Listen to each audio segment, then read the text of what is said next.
2024 का चुनाव इन लोगों के लिए ट्रायल है और 2029 का चुनाव जो होगा उसमें ये लोग कुछ कर सकते हैं, ऐसा कुछ लोगों का कहना है।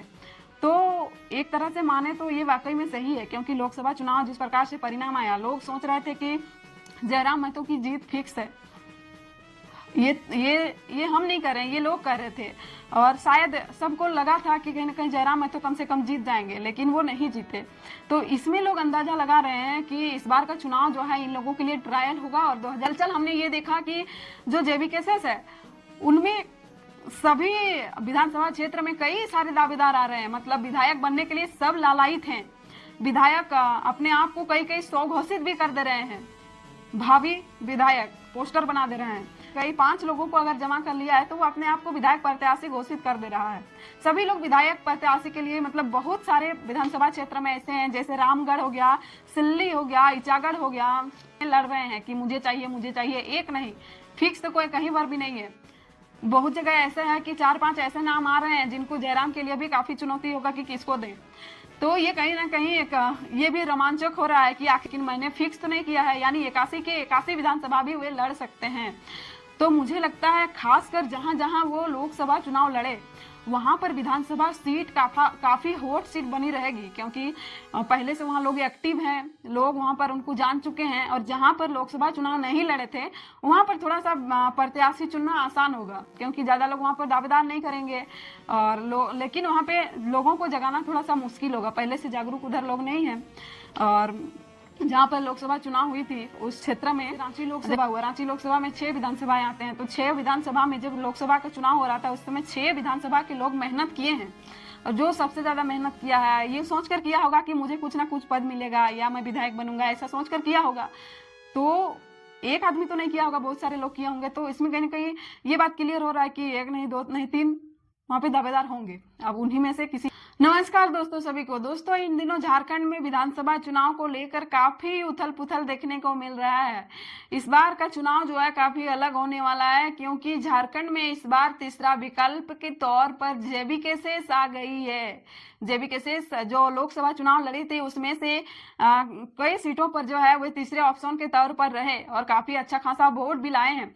लेकिन इस बार जो विधानसभा चुनाव होगा ये काफी देखने लायक होगा, काफी दिलचस्प होगा, क्योंकि जो पिछले बार का चुनाव था 2019 का, उस समय लोगों के पास ऑप्शन नहीं था, या तो आजसू बीजेपी गठबंधन या जेएमएम कांग्रेस गठबंधन, ये 2 ही थे। लेकिन इस बार जो है तीसरे तौर पर जेबी केसेस आ गई है और खासकर युवाओं की पार्टी है। तो कहीं ना कहीं इस बार अलग मोमेंट देखने को मिलेगा झारखंड में।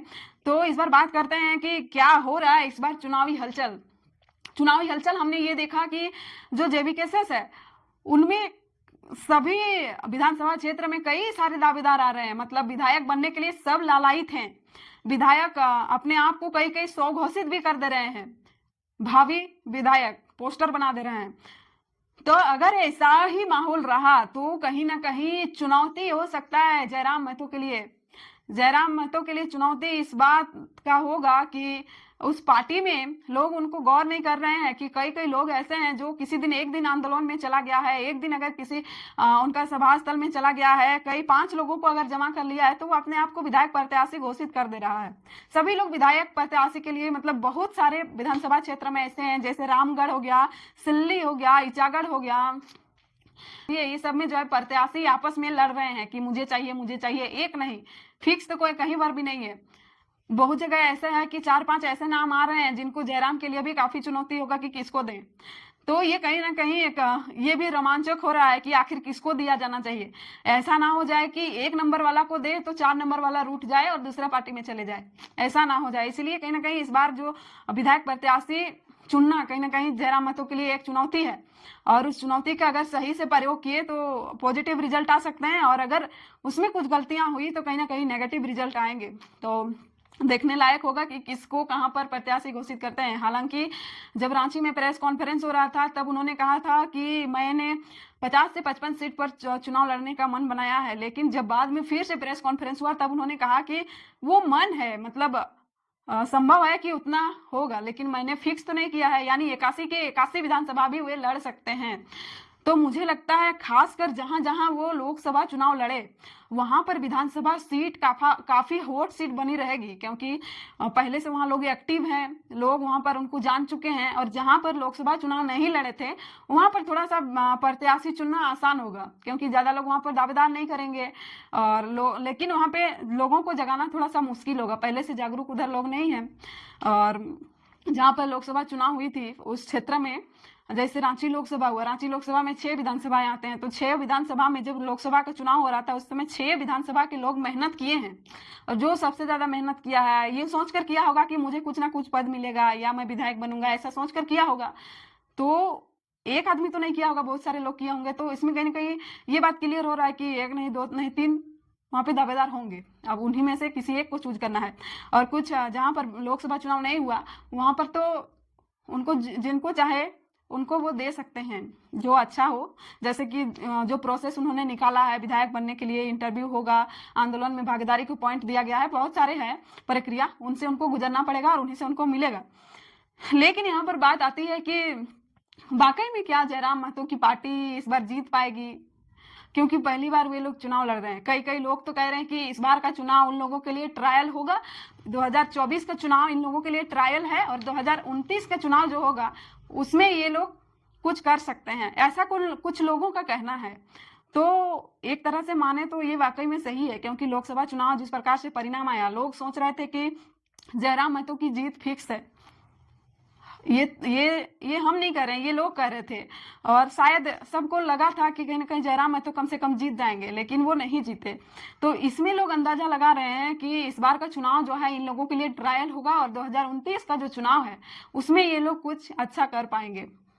तब तक इन लोगों का जो पॉलिटिकल जानकारी है वो भी थोड़ा बहुत बढ़ जाएगा, ये लोगों का कहना है। लेकिन क्या होता है, जनता की मांग क्या है, वे लोग जनता के बीच कैसे जाते हैं, कैसे लोगों को समझा पाते हैं, ये देखने लायक होगा। क्योंकि जो चुनाव का एक दिन पहले जो होता है गांव में, वे बहुत बदलाव करता है। तो लोग इस बार किसको जन समर्थन देते हैं ये देखने लायक बात होगा। हालांकि जयराम महतो को नेक्स्ट सीएम का टैग लगा हुआ है, इस बार युवाओं की सरकार होगी ऐसा कहा जा रहा है, लेकिन क्या होगा ये देखने लायक हो रहा है। सभी ऐसे तो सभी विधानसभाओं में विधायक बनने के लिए सब लालायित हैं, सब अपने आप को प्रत्याशी घोषित कर रहे हैं। लेकिन मुझे लगता है कि जितना जल्दी हो सके जयराम महतो को जो लेटर पेड होता है विधायक प्रत्याशी का, उनको घोषित कर देना चाहिए। इसमें क्या होगा कि उनको टाइम मिलेगा जनता के बीच जाने में। जैसे लोकसभा में हुआ कि 1 सप्ताह पहले किनको लेटर पेड दे रहे थे, किनको 5 दिन पहले दे रहे थे। तो ऐसा होने से क्या होता है कि लोग डाउट में रहते हैं और जो तैयारियां हैं वो नहीं कर पाते हैं। तो देखने लायक बात होगा। विधानसभा का चुनाव इस बार काफी दिलचस्प होने वाला है। चलिए आप भी देखते रहिए, हम भी देखेंगे, क्योंकि इस बार अक्टूबर में ही चुनाव 2-3 चरणों में हो जाएगा, दुर्गा पूजा से पहले ही। नवंबर दिसंबर में नई सरकार बनेगी, उसके बाद देखते हैं राज्य का विकास किस गति में बढ़ता है। क्योंकि अभी तक जिस गति में बढ़ रहा है उस गति में तो जो युवा सोच रहे थे कि नहीं हम तो सीजीएल में नौकरी लेंगे, हम तो सिपाही बनेंगे, दरोगा बनेंगे, उन लोगों का सपना तो सपना ही रहा। लेकिन जो नई सरकार आएगी वो क्या करेगी, नीति नियम तो सबसे पहले यहाँ पर अलग है, इनको सबसे पहले काम होना चाहिए। लेकिन अब क्या करेगी ये सरकार पर डिपेंड है। चलिए मिलते हैं किसी नेक्स्ट वीडियो में। आप भी कमेंट करके जरूर बताइएगा कि इस बार का विधानसभा वाकई में दिलचस्प होने वाला है या नहीं। जोहार, नमस्कार।